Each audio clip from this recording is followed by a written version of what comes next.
Beleza, e o Atlético pega o Atlético de Goiás, o Atlético de Goiás que vem em ascensão aí no campeonato, né, Júnior? Não vai ser uma parada tão fácil, não. Não vai ser fácil, né? Porém, eles têm a perda do meia lá, Thiaguinho, né? Que está suspenso pelo terceiro cartão, é a única alteração que vai ter a equipe deles.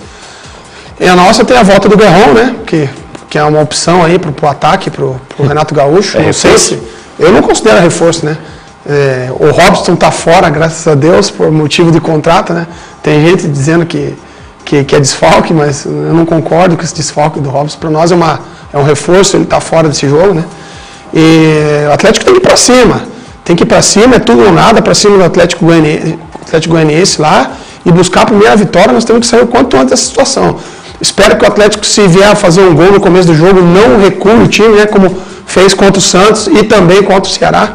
Vamos para cima, continuar em cima, enquanto não matar o jogo, o juiz não apitar o final, não desistir do gol. Legal. Jairo Silva, e aí? O Madison, por força de contrato, não jogou contra o Santos, está voltando baixinho para pegar o Atlético de Goiás?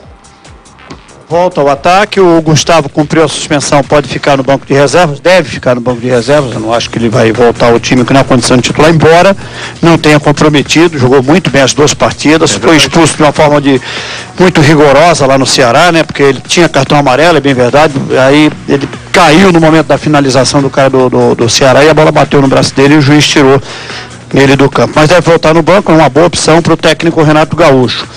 O Paulo Baia já está liberado pelo departamento médico, mas está naquela fase de transição, convenhamos, ele vai precisar aguardar um pouco, até pelo momento que o time vive, né, de recuperação, de melhora, né, uma melhora acentuada tecnicamente, em que pese ter variado muito nos resultados, ganhou uma, perdeu uma, ganhou outra, agora vamos ver como é que vai ser o comportamento, mas a gente vê uma evolução técnica, sim, no time do Atlético. Então acho que o Paulo Baia vai ter que esperar, assim como o Guerron. Eu não sei até que ponto o Guerron está sendo importante para o Atlético mais, sabe? Então, eu vejo isso é um ponto de vista meu, uma opinião minha, que o Guerron não está mais a fim de ficar, não.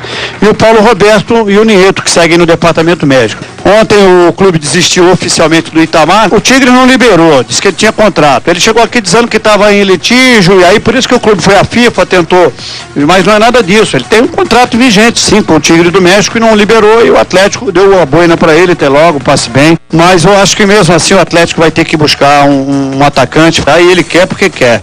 E ele comandou hoje à tarde no CT do Caju mais um trabalho, e ele deve preparar o time já para jogar, embora a delegação viajando amanhã cedo vai fazer mais um ensaio lá em Goiânia, mas também não tem muita coisa para fazer, né? Apenas uma questão de saber como é que ele vai querer a postura do time, porque o Serra Dourada é um campo maior, né? Um gramado melhor, e é um confronto que se ele vencer, ele vai voltar numa boa. Se o Atlético vencer o Atlético Goianiense, vai faltar lugar na arena, aliás, normalmente tem faltado, né? Agora vai ser uma loucura domingo contra o Corinthians. Beleza, valeu Jairo Silva. O Atlético de Goiás, Juninho, é o seguinte, venceu o Cruzeiro, empatou com o Internacional, empatou com o São Paulo, time enjoado. É um time enjoado, né? A gente vai ter que superar, né? Como sempre a vida do Atlético, superando os limites aí e não tem outra palavra não ser vitória. Como o Jairo falou ali, os 3 pontos, o Atlético volta de lá numa situação um pouco mais confortável, né? Do que a gente tem passado ultimamente. Crispim, outra coisa que eu queria falar também é sobre essa evolução, né, que o Jairo falou ali. Agora sim nós podemos falar que o time está tendo uma evolução. Eu acho até, Juninho, que essa evolução, né, o Jairo falou que evoluiu um pouco, acho que o Atlético evoluiu mais muito. Se você pegar o último jogo do Atlético, antes do Renato Gaúcho chegar e você pegar hoje o time do Atlético, a mudança sim é fundamental. E aí, Fumaça, a constatação, por que o Renato Gaúcho não chegou mais cedo, né, Juninho? Pois é. Esse negócio porque sabe por que eu abordei esse tema? Porque antes da chegada do Renato Gaúcho, na época do Geninho, do Adilson, o Atlético tá evoluindo. A gente não via evolução. E mesmo assim, parte da torcida, da diretoria, falava que estava evoluindo. Não, naquela época era só ilusão isso aí, só conversa para dormir. Agora sim, estamos vendo a evolução no time do Atlético. O time está mais competitivo, está mais bem postado em campo, não está tão vulnerável, não tem tomado tantos gols, né? Mas é isso aí, eu acho que daqui para frente é só melhora. A gente falava de evolução no Atlético, olha que bonito, né? Há muito tempo a gente não via um garoto da base jogando o que está jogando David. A gente selecionou apenas alguns lances aí do David na partida contra o Santos. Elano não jogou, Neymar não jogou. Olha só, Juninho. Tá jogando demais o menino. Um baita jogador. Os caras, no começo que eu comecei a frequentar o programa, que eles falavam que eu tinha participação nos direitos federativos, de tanto que eu elogiava. Mas tá aí a resposta. O guri, guri super humilde, centrado e tem tudo para fazer uma grande história e ser um grande ídolo da torcida do Atlético. Ligado o tempo todo, né? Foi, já era. E você não vê uma declaração dele polêmica, nada, ele fala, estou aqui para ajudar, estou aqui para somar. Foi o jogador. Já era na bola. Na bola. Dá um pau esse jogador. De novo. E aí, tem horas que tem que fazer isso aí, né? Mandar a bola para fora. Aí, o Neymar tentando meter na caneta, né? É o seguinte, o Paraná, Ribas, tem 2 jogos em casa, né? Começando pelo Barueri. 2 jogos em casa. E como eu disse, né, Crispim? A torcida do Paraná Clube, depois do jogo de sábado lá contra o São Caetano, lá em Santos, a torcida ficou dividida. Tem uns que acham que o time ganhou 1 ponto fora.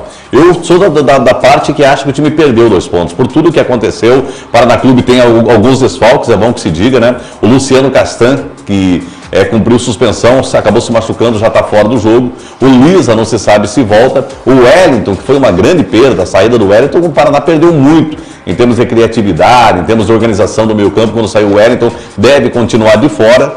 Então o técnico Roberto Fonseca tem vários problemas aí para organizar o time do Paraná Clube. São 2 jogos, né? O torcedor está dando resposta, o torcedor está comparecendo, está lotando a Vila Capanema em todos os jogos. Agora tem o seguinte, se de repente não ganha um desses jogos contra o Barueri ou contra o ABC de Natal, o torcedor já começa a ficar meio desconfiado.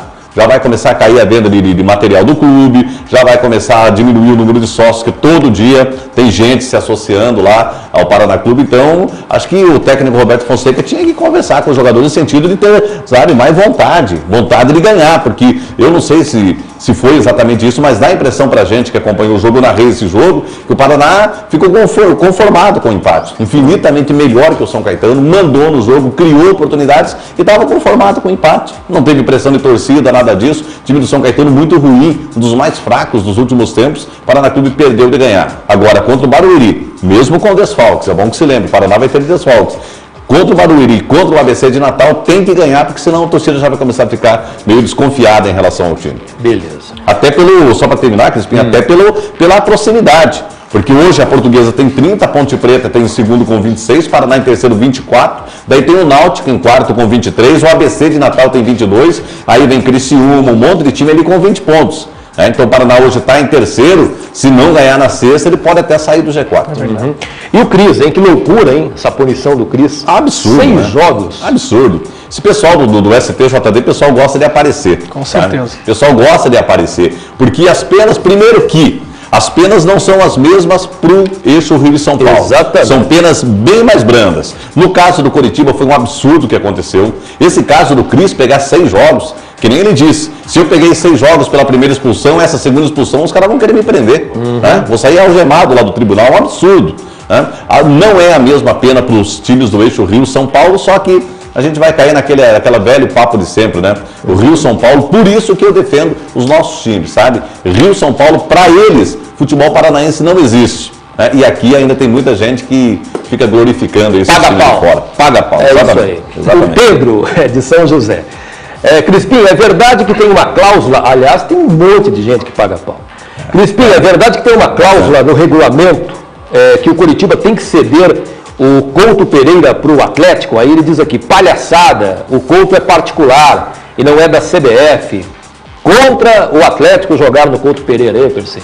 Crispim, o regulamento geral das competições, no artigo 17, se não me engano, ele fala que a CBF pode requisitar uma praça pública, entendeu? Então, existe uma previsão. Claro que, assim, o Couto Pereira, como é a Arena na Baixada, o Estádio do Paraná, são propriedades particulares, entendeu? Só que aquela situação assim, se for para isso acontecer, eu não tenho uma opinião muito bem formada a respeito disso, sabe? Mas eu acho assim, teria que se cercar de todos os detalhes de segurança com relação ao patrimônio do Coritiba, toda uma situação teria que sentar e conversar. Só que eu penso o seguinte, cara, ninguém é obrigado a pegar e usar a minha casa para fazer a festa que quer fazer lá, porque a sua casa está em reforma, né? Fazendo um comparativo aqui.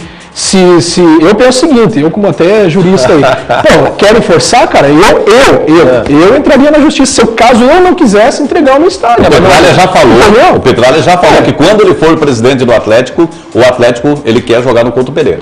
Mas é que sabe o que é, Crispim?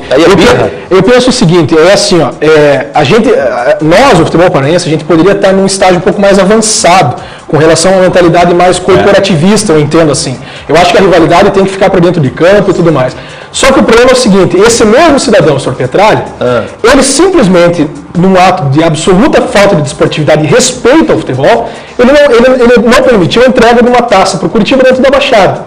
Sabe? Então, ele que é um dirigente, ele que é um cara que é uma figura notória na cidade e tudo mais, ele fomenta uma situação que é negativa para o próprio futebol paranaense, que não é a não entrega de uma taça. Agora, que é conveniente para ele vai querer vir cheio de papinho para conversar. Doutor Wilson, fica ligado, porque o cara se sabe mesmo. Só que é o seguinte, tem outro lado também, né, Percy, fazendo um advogado do diabo aqui. Naquela Libertadores da América, né, o presidente da época, o Giovanni Joanedes, chegou a dizer que o Coritiba, que o Couto Pereira não tinha capacidade para 40 mil pessoas, e aí o Atlético foi jogar em Porto Alegre. Isso também não acho, sabe? Volto a dizer também, cara, a gente tem que ser corporativista numa hora dessa, sabe?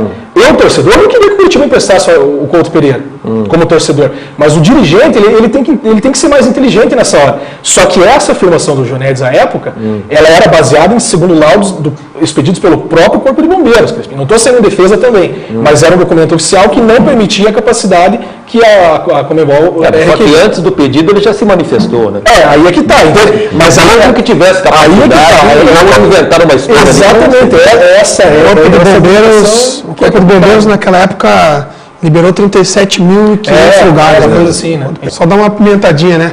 Seria muito feio pro Jonedes também liberar pra gente ter o segundo recorde do Couto Pereira, né? Já não basta o primeiro. Aí, percebeu? É a controvérsia, né, cara?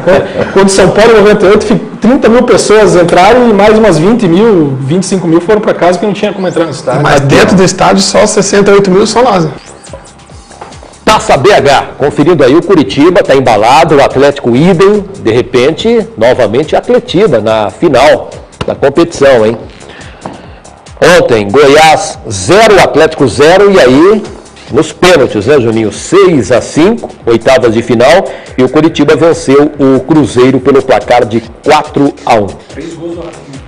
Hoje tem Atlético e Pedro Leopoldo, é uma cidade lá do interior de Minas Gerais, né? É a sede da chave do Atlético. E o Fluminense enfrenta a equipe do Grêmio. Pô, seria bacana, hein? Pô, claro que sim. Segundo ano consecutivo, sem dúvida. Atletiba. Assim como nós tivemos uma grande oportunidade aí, muito próxima desse ano, ser um Atletiba na final da Copa do Brasil, né? Amanhã, Atlético Mineiro e Curitiba, Internacional e Figueirense. Beleza? Ficou muito perto. Valeu, Percy. Um abraço. Falou, Crispim. E o assunto, a polêmica continua. Você é a favor do Curitiba ceder o Couto Pereira para o Atlético enquanto a reforma na Arena acontece? Pode mandar mensagens aí para o mural, valendo a bola do Campeonato Brasileiro e valendo também almoço ou jantar na churrascaria em pé.